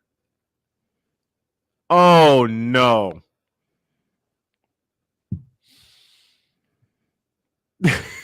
Hold them. I'll give you the cue. You run with it. On your mark. Get set. God help us.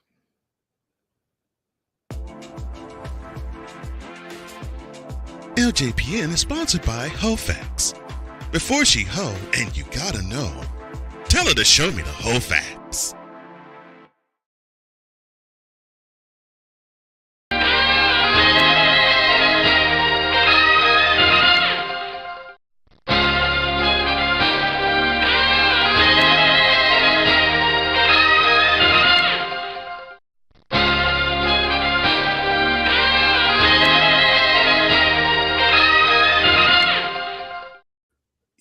Yeah, that's what I'm talking about. Yeah, baby.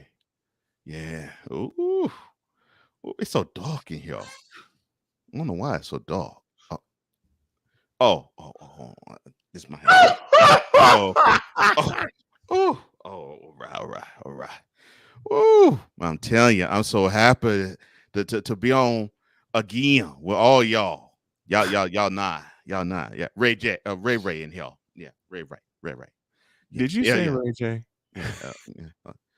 A Negro so drunk he don't know what he talking about. Yeah, That would be you. yeah. Ray in the high. Yeah. Welcome to Ray Center. You know how we do it. We do it all the way real. The place where we like Darvin Ham, the head coach of the Lakers. Yeah, we support all things LeBron James. Yeah, he say, "Quote, I just want to ride him." He allow you to do that because he just takes a good care of himself. Yeah, that's how it is. Lies. So it's great illustrator to have. Just want to ride him. It's beautiful. It's a beautiful thing. It's a beautiful thing. Beautiful. Can't complain one single iota. Oh yeah. So the talk of the town is God. my king. Sucks. No longer taking.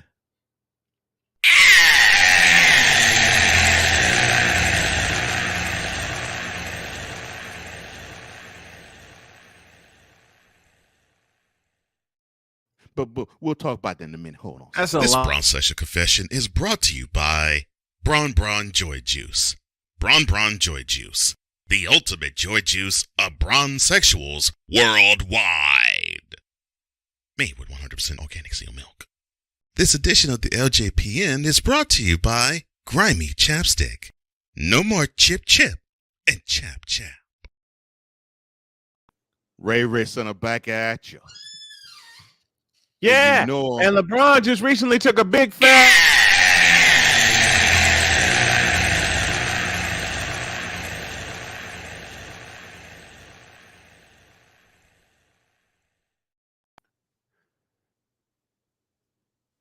Why are you looking Do like the that? math. Do the math, my nigga, please. Why are you looking like that? Are you high today? Oh, I'm high life and high out that hand. That's why you're taking a bunch of.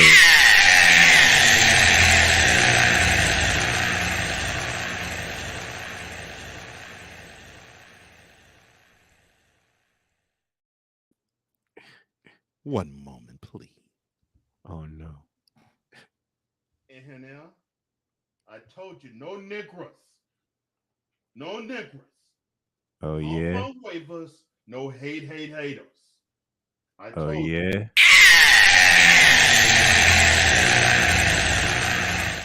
Told you, son. I want people who are all on the LeBron trend. And they're all taking. I want people to ride them. Ride them. Ride them. I say ride them. Yeah, you just wish they'd ride you. Now, for all of you Jordan lovers, all of you take big fat. Wrong end. Oh yeah.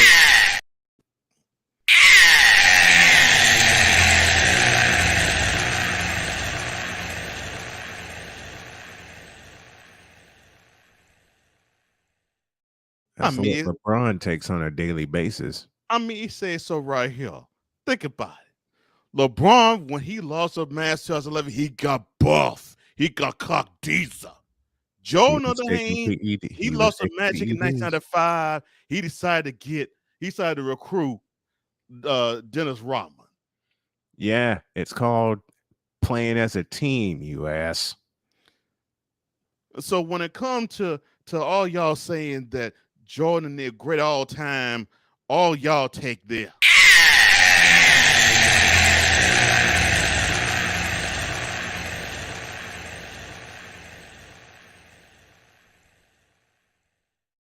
And when it comes to you saying LeBron's the greatest of all time, which we know is a lie, you're taking a few of these.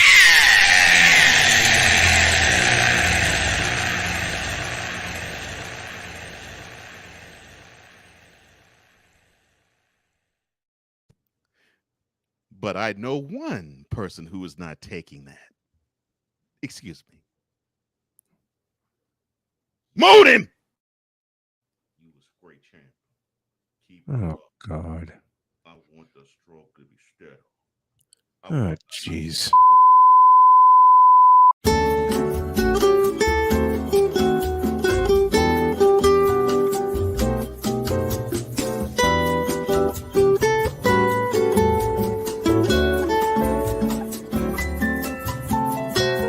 experiencing technical difficulties, please stand by. The host needs to collect himself for a moment or two. Please stand by. The host simply can't believe how people can be such dolts and idiots. Please stand by. We now return you to your regularly scheduled programming, already in progress.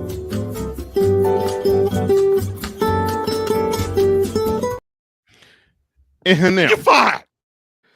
Now we got that out the way. Ray. You're fired. Now we got that out the way. Moot him. All that noise. Moot him. Moot him. That's all I'm saying. You're fired. I got Jordan. I got Michael Jordan fan. I got what that's about because y'all like there. Yeah, we saw what's that fool name? Skip Bailiff. Yeah. We saw Skip Bailiff talk all outside of mouth about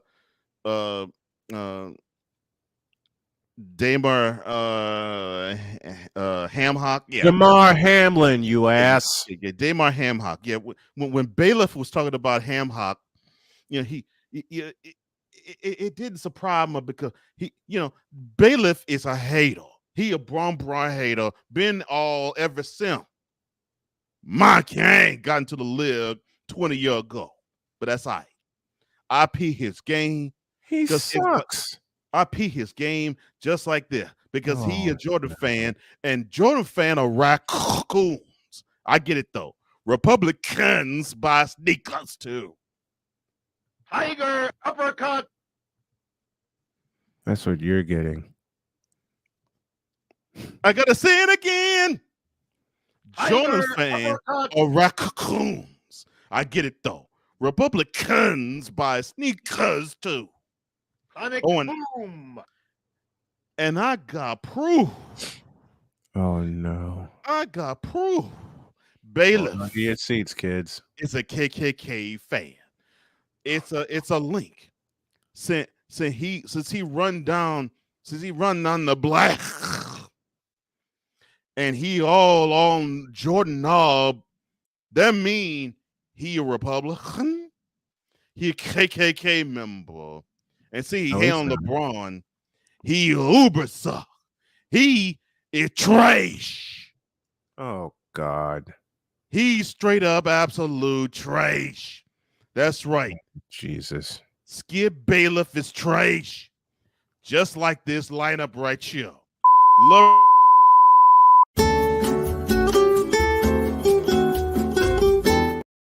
Just like this lineup right here. Just like this lineup here.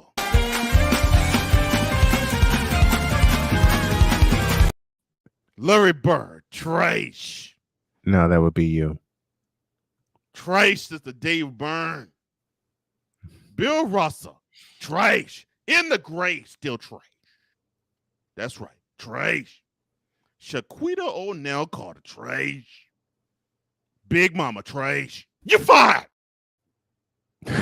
Larry Bird, trash again. Here we go again. That dude's so trash, we got to do it a second time. Trash. Bill Russell, trash. It's so trash in the grave name ridiculous. Shaquita O'Neal Carter, a woman dressed up in man's clothing, trash. Watch your mouth. Hockey old labor room, trash. Trash. Dude didn't learn the game till he said he trash. T-Ducker, trash. He only had one move. Just that big shot. And it worked. Will Chamber of Commerce, trash. 20,000. Oh, I don't think so. Toby Jordan, trash. Copied a whole style. Michael Yeah, Jordan. so did your Prince. So did Joe Kang, you fool. Trash. The Jay's hype, but the rest is trash. Kyrita Herbal Tea, trash. Don't give me. He a traitor. Stephanie Corey, trash. Trash. Now you piss me off. Moot him.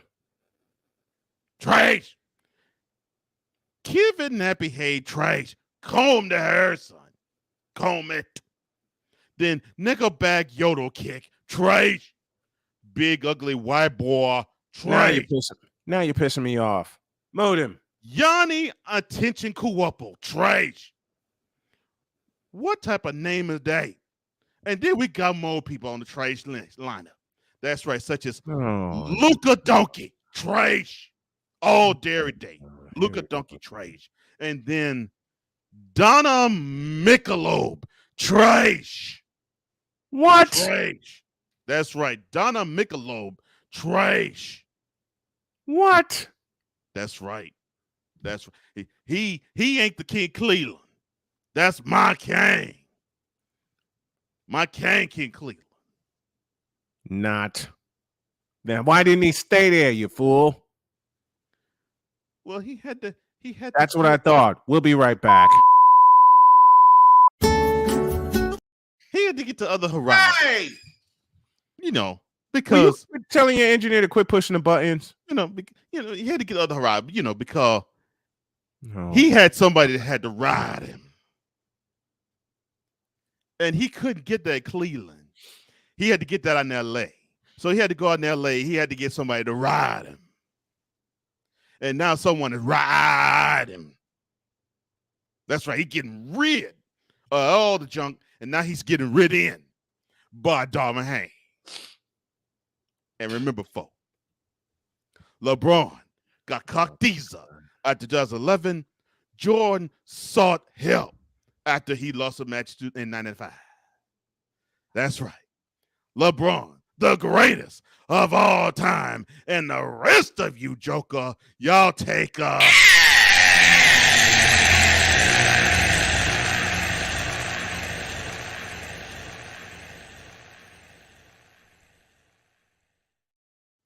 Now I have to go get a job that paid me well in the sheet. You know what I'm talking about. See ya. So I realized that I think even though it's not advertised, right, there has to be a place for stupid people. We don't know because we're not stupid, so we don't know anything about it. It's like a secret club society. Oh my gosh. So I come to the conclusion that he graduated from SU, stupid university. Yeah, get all the stupid ass letters that go along with graduating high honors of being stupid. I can't do no more, man. Aminos, dominos, vamonos. Stupid university. Where everyone graduates. Magna cum stupid.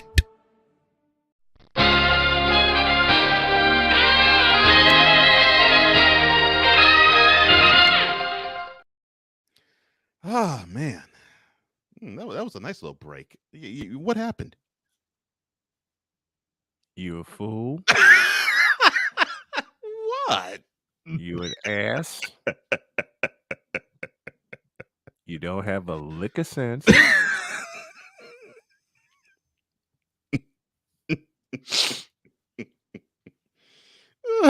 I tried so hard during that segment not to laugh out loud, and I failed miserably.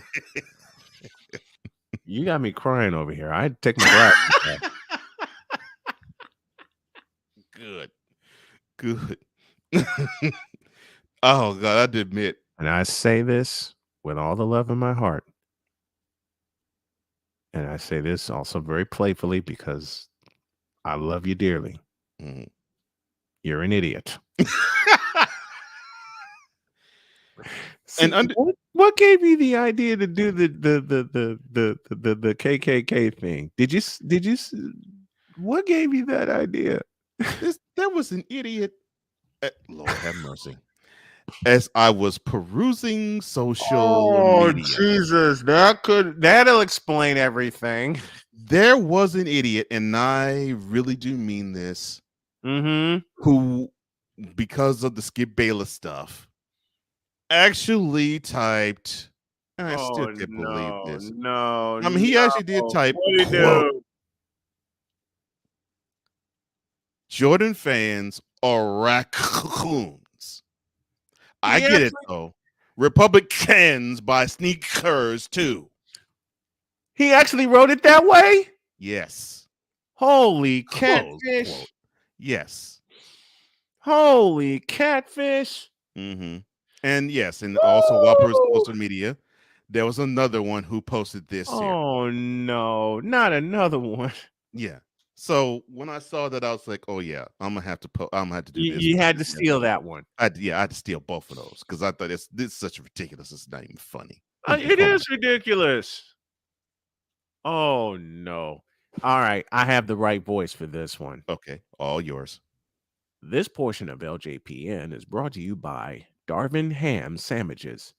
When you need sustenance before riding your best player to another L, trust in Darvin Ham Sandwiches. Perfect Thank you. delivery. Thank you. Oh, thank you, A Pizzle. I appreciate that. Man. Thank you, A Pizzle. Appreciate that, brother. If y'all like the content, please donate to the cause via Cash App or Patreon or both, so we can really build this thing. I want to thank F Holiday for dropping the Cash App to me. I appreciate you. Appreciate everyone. As Charles Faulkner says, the faithful few, but the faithful few is going to become the faithful many over the course of time. Yeah. And that's one reason why we do. But and Victor, as I was as I was trying to intellectually discourse with this fool, he actually said that intellectual discourse. There is your 2-word mistake right there. Exactly. This fool actually said it is proof that if you are Skip Bayless and you are a Jordan fan, you are a KKK member. That's the case. I've been a Jordan fan since March of 1982. I'm like, that's okay. If that's the case, I'm a JJJ member. I'm an MJJ member, not a KKK member since 1982, because Jordan kind of really took it over for me, as well as Patrick Ewing and James Worth. See, I love people like that are freaking stupid. I'm like, so Jordan, because he's a businessman, actually did Say it right. Say it right. Oh, because he is a business ... man. He actually did say on a golf course that Republicans buy sneakers too, when I think he was forced to actually say, what side do you lean? But, I mean, he's the dude. Listen, Jordan spoke. The dude's worth over a billion himself right now. So look, Jordan spoke the truth, and when we came at him. Yeah, he spoke the truth, because Republicans were buying his sneakers just like Democrats were. So I don't see the fault nor the problem. More to the point, they still buy his sneakers, and they still buy sneakers. Hey, look, more to the point, they still buy his sneakers. Look, I ain't gonna front. I got 2 J's from 2 months ago that I proudly sport. So, and I don't support either party. So I don't support either party either. Me and politics don't get along, and never have. Exactly, Vic. Why would you alienate half your clientele? And that is the logic that just escapes these fools. And they try to make these big leaps because what's that 5-letter word you used again? Leaps. They want to make these big leaps. Not that one. Logic. Oh, logic. Yeah, they want to make these big leaps. They think they're being logical, and they think they're being intellectual, and they think that they're gonna get one of these poetic snaps, like they just dropped a huge bomb on us, and they just look and sound, and they are ridiculously stupid. And it's like, come on, man, you too deep for your own doggone self that you're drowning. Get out of my face. All right. We'll leave it here until tomorrow. Have a great day. God bless. Remember to make your next move your best move. And always remember, if your dreams don't scare you, then they are not big enough. And remember, 4 hours from now, 2 Eastern, 1 Central, Cole Sports with a Z returns. And it does every Wednesday, 2 p.m. Central, 2 p.m. Eastern, 1 p.m. Central.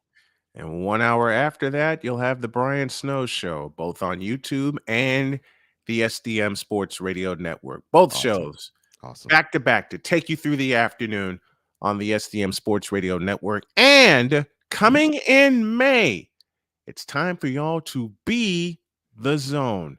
I'll explain more about that podcast tomorrow. We're out of here. See you tomorrow. Peace.